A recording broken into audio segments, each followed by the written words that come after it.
नमस्कार विद्यार्थी मित्रांनो मी प्राध्यापक डॉक्टर वैभव इंगळे आणि तुम्ही पाहताय इन्फॉर्मेशन कट्टा. मित्रांनो LLB 3 इयर आणि 5 इयरच्या विद्यार्थ्यांसाठी एक महत्त्वाची अपडेट आहे. उद्या 24/7/2026 ही दोन्ही इयरच्या विद्यार्थ्यांसाठी म्हणजेच जे लॉ 3 इयर आणि लॉ 5 इयर करणार आहेत त्यांच्यासाठी महत्त्वाचा दिवस आहे. तर मित्रांनो LLB 3 इयरचा आपण विचार केला तर या फायनल मेरिट लिस्ट मधून 11,000 विद्यार्थी अपात्र होण्याची शक्यता आहे. मी असं का म्हणतोय याचं एक्सप्लेनेशन तुम्हाला या व्हिडिओमध्ये देणार आहे. सुरुवातीला आपण पाहूयात की LLB 5 इयर साठी उद्या काय महत्त्वाची डेट आहे. तर मित्रांनो या ठिकाणी पाहत असाल तुम्ही LLB 5 इयरचं हे ऍडमिशन शेड्यूल जर आपण पाहिलं तर याच्यामध्ये resolving grievances related to alphabetical list candidate to edit the application form आणि याची लास्ट डेट जी आहे ते 24/7/2026 उद्या रात्री 23:59 तुमच्या फॉर्म मधील जे काही तुम्हाला बदल करायचे असतील, फॉर्म एडिट करायचा असेल, ती डेट उद्या एंड होणार आहे.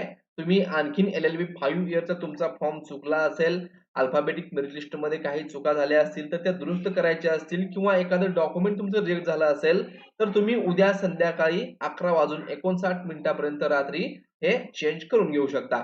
आता येऊयात आपण LLB 5 इयरच्या कोर्सकडे. तर LLB 5 इयरचं जर या ठिकाणी तुम्ही पाहत असाल तर या ठिकाणी पहा तुम्ही ऍडमिशन शेड्यूल मध्ये आपण गेलो तर publication of final merit list for round first ती आहे 24/7/2026 म्हणजेच उद्या ही LLB 3 इयरची final merit list CAP round 1 साठी पब्लिश होणार आहे. फायनल मेरिट लिस्ट याचाच अर्थ मित्रांनो ज्या विद्यार्थ्यांचं नाव या फायनल मेरिट लिस्ट मध्ये असेल ते आणि तेच विद्यार्थी ऑप्शन फॉर्म भरण्यास पात्र असतील. बाकीच्या विद्यार्थ्यांना ऑप्शन फॉर्म भरता येणार नाही.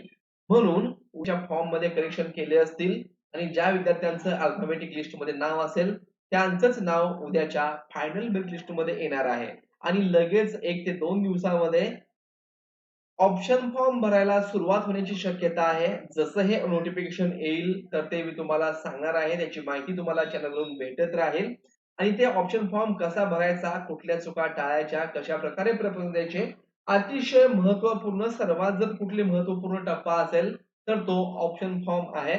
इथं बऱ्याचशा विद्यार्थ्यांच्या चुका होतात आणि त्या चुका होऊ नये यासाठी पाठीमागच्या 4 ते 5 वर्षापासून मी विद्यार्थ्यांना गाईडन्स करत आलेलो आहे. माझ्या अनुभवावरून विद्यार्थ्यांच्या ज्या चुका होतात त्या कशा टाळायच्या, ऑप्शन फॉर्म कसे द्यायचे हे मी तुम्हाला जेव्हा तो ऑप्शन फॉर्म सुरू होईल त्या व्हिडिओमध्ये इन डिटेल मध्ये सांगणार आहे. आता जर थंबनेल मध्ये तुम्ही पाहिलात की 11,000 विद्यार्थी हे या फायनल मेरिट लिस्ट मधून बाद होण्याची शक्यता आहे, अपात्र होण्याची शक्यता आहे. तर मी असं का म्हणतोय तर त्यासाठी आपण थोडंसं या ठिकाणी डॅशबोर्ड पाहूयात. एकूण ऍप्लिकेशन्स आलेले आहेत 53,987. सीईटीला याच्यापेक्षा खूप जास्त विद्यार्थी बसले होते. जवळपास 80-90 हजाराच्या आसपासचा आकडा होता. त्या 80,000-90,000 विद्यार्थ्यांपैकी म्हणजेच एकूण सीईटीला बसलेल्या विद्यार्थ्यांपैकी फक्त दिलेल्या टायमिंग मध्ये 53,987 विद्यार्थ्यांनी त्यांचं रजिस्ट्रेशनची स्टेप कंप्लीट केली आणि या 53,987 विद्यार्थ्यांपैकी फक्त आणि फक्त 48,421 विद्यार्थ्यांनी त्यांचा फॉर्म लॉक केलेला आहे. राहिलेले जवळपास 5 ते 5,500 विद्यार्थी ऑलरेडी अल्फाबेटिक लिस्ट आणि फायनल मेरिट लिस्ट मधून ते बाहेर पडलेलेच आहेत. त्यांचा विचार उद्याच्या फायनल मेरिट लिस्ट मध्ये केला जाणार नाही आणि या 48,421 विद्यार्थ्यांपैकी फक्त 41,936 विद्यार्थ्यांचेच ऍप्लिकेशन्स आज मितीला व्हेरीफाईड झालेले आहेत. म्हणजे जवळपास 42,000 विद्यार्थ्यांचे ऍप्लिकेशन्स हे व्हेरीफाईड झालेले आहेत टोटली आणि बाकीच्या विद्यार्थ्यांचे मग पार्शियली व्हेरीफाईड आहे किंवा आणखीन काही त्यांचं चुकलं असेल क्लोजर सर्टिफिकेट वगैरे तर त्यांच्या डॉक्युमेंट मध्ये काहीतरी डिस्क्रिपन्सी आहे आणि आपल्या पोर्टलला तुम्ही जर पाहिलात अशा विद्यार्थ्यांची या ठिकाणी लिस्ट देखील आपल्याला या ठिकाणी दिलेली तुम्ही पाहू शकता की document having discrepancy in various documents वगैरे इथे काय ते सर्क्युलर होतं.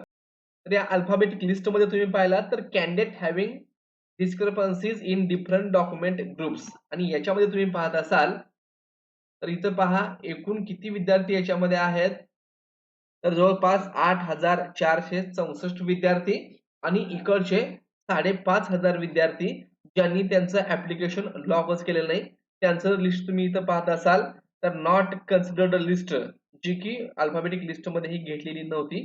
तर हे 5,500 विद्यार्थी जवळपास या ठिकाणी आहेत. आता आपल्याला फॉर्म भरण्यासाठी लॉक करण्यासाठी वेळ दिलेला होता, तरी देखील आज मितीला या ठिकाणी 23 तारखेपर्यंत फक्त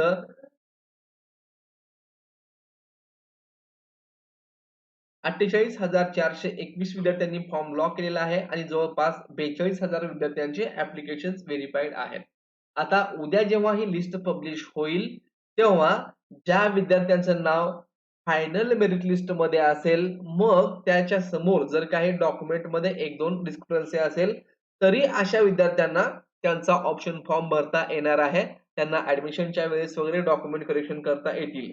पण ज्या विद्यार्थ्यांचं नाव उद्या not considered in final merit list असा रिमार्क मध्ये येईल, ते विद्यार्थी मात्र या कॅप राउंड फर्स्टच्या कॉलेज ऑप्शन किंवा ऍडमिशन प्रोसेस मधून बाद होणार आहेत. मग अशा विद्यार्थ्यांनी काय करायचं, तर नेक्स्ट जेव्हा परत एकदा ही विंडो ओपन होईल, तुम्हाला फॉर्म एडिट करण्याचा ऑप्शन येईल, तेव्हा तुम्ही तुमचे डॉक्युमेंट करेक्टली अपलोड करू शकता, तुमचा फॉर्म एडिट करू शकता. तर मित्रांनो, उद्या जेव्हा ही फायनल मेरिट लिस्ट येईल, तर ही लिस्ट कशी चेक करायची, कोणत्या कोणत्या गोष्टीची काळजी घ्यायची आहे आणि ऑप्शन फॉर्म कधी सुरू होतील याची माहिती तुम्हाला 1 ते 2 दिवसामध्ये चॅनलवरून भेटून जाईल. धन्यवाद.